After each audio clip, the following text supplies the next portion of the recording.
guys, it's Eric here at Farpoint Farms. Check it out. I got this cool little front tine tiller from Wildbadger. I've worked with them on a lot of gas and electric products. And before I get into today's video, I do want to point out I have a whole channel dedicated to just stuff like this. If you're into mowers and lawn equipment and the repairs and maintenance needed on those, check out Farpoint Mowers and More. But onto this thing, this is a gas powered, it is a 2-stroke. A lot of these little tillers here are 4-stroke and they'd be Honda clones. This one looks like it is like a weed whacker head mounted to it, but it is pretty stout. It's 53 cc's. You know, a lot of your weed whackers and chainsaws are in the 26 cc range, so it's a bigger one. And I'm looking forward to checking it out. So this is not meant for breaking new ground. Clearly you would need something larger in scale if you were going to do that.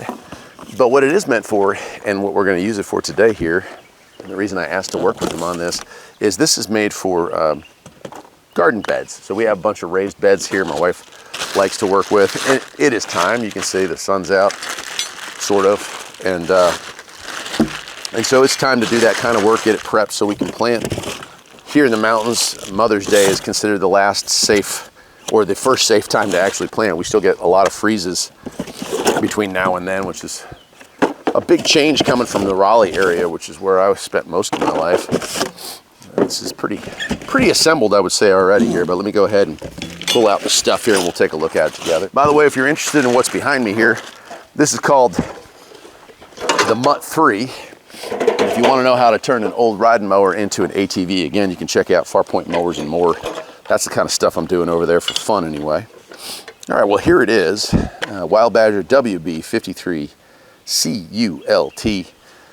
Little container here. It is literally a that engine right there is definitely off of one of their weed whackers. I have a few, actually I have 2 weed whackers from them, one gas and one electric, and that is definitely what that is.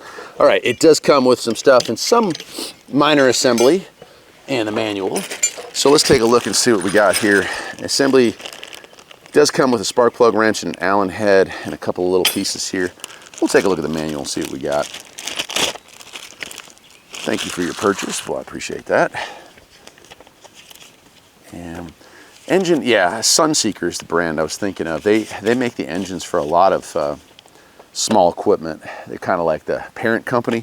Kind of like Electrolux makes a lot of the lawnmowers that you see out there. And Husqvarna makes a lot of lawnmowers for a lot of different companies under a lot of different brands. Sunseeker happens to be. So if you're looking for parts for these things down the road, you can always look to them as well. Okay. Intended use: engine is gasoline-powered cultivator intended for loosening and working up soil in a garden or tilling coarse soil. Not used for commercial use. Sounds reasonable. And there's some safety information here. A lot of safety information here. Max engine power is 1900 watts. 306 RPM is what it's turning, so it does have a transmission to obviously slow down the blade. It's got some parts ID here, and then it shows how to hook this thing up. Alrighty. Very straightforward here. Okay, let me grab one tool, and that is a knife. And we're ready to get this thing assembled. It comes with one zip tie here holding the bottom wheels in place. I just have to cut that out of the way. But that's it as far as tools that aren't included in it. All right, so we do have a right and a left. And it looks like it's going to go something like this. Awesome. Yeah, there's really not a lot to this. Last thing you have here is the this to kind of keep it away from your exhaust. And so it's just a little squeeze clamps here to push that over to keep it in place. And they gave you a bunch of these. Okay.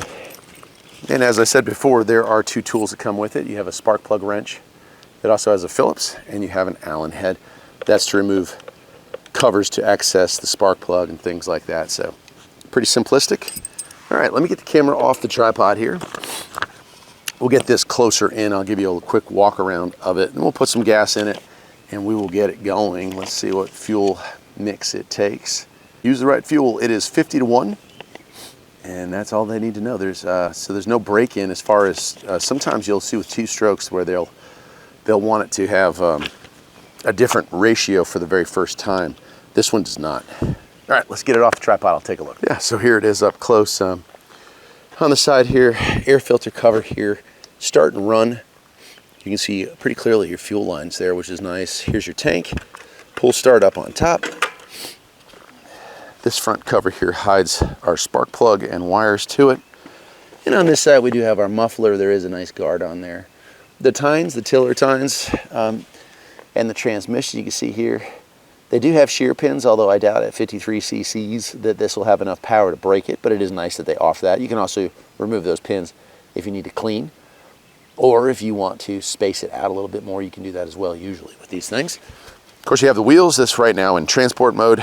You kind of push them over and wheel them up, and you're ready to go for tilling mode. And then our handlebar here just kind of has handle. This is our on off and our throttle here to control the RPMs. Nice. All right, so let us go ahead. I'm gonna put some fuel in it and we'll see how many tries it takes to get it started. What I did not see in the little carburetor here, I don't think there's a bulb. Yeah, I don't see or feel a bulb there, so it must not need to be primed, which is kind of cool. Let's do it.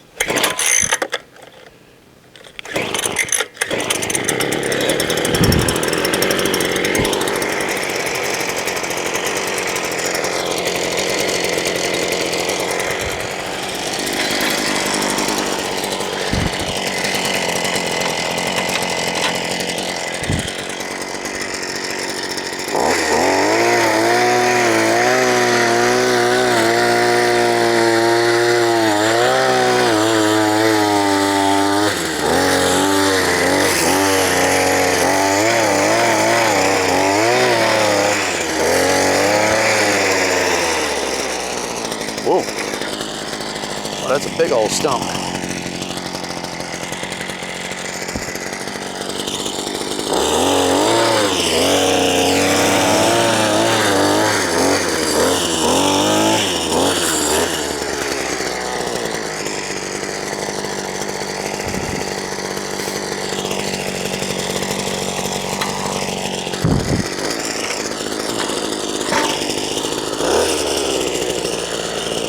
I'll say that made real short work of that.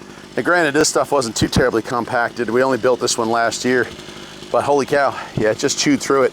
Did find a really big piece of wood stuck in there, probably from the last bed we had here. All right, pretty cool. Super easy, very light, you know, like I don't think this thing weighs but about 40 pounds, maybe even less than that, honestly. Super easy to maneuver, super easy to lift up if you do have raised beds like we have. Assembly looks simple enough, right? So yeah, I have hardly anything that I could say about it that would be negative. It did take, you know, an extra minute or two to start it, but that's probably because it's the first time, doesn't have a primer bulb. And so, you know, you have to manually, you're using the vacuum from the engine to pull that fuel through. So it took about, I think, what, 4 or 5 pulls to get it to go. And then let it warm up just for a minute or so before use. So not bad at all. I'll leave a link to where you can get one of these things, and I do appreciate Wildbadger sending this my way. Till next time, my friends, take care.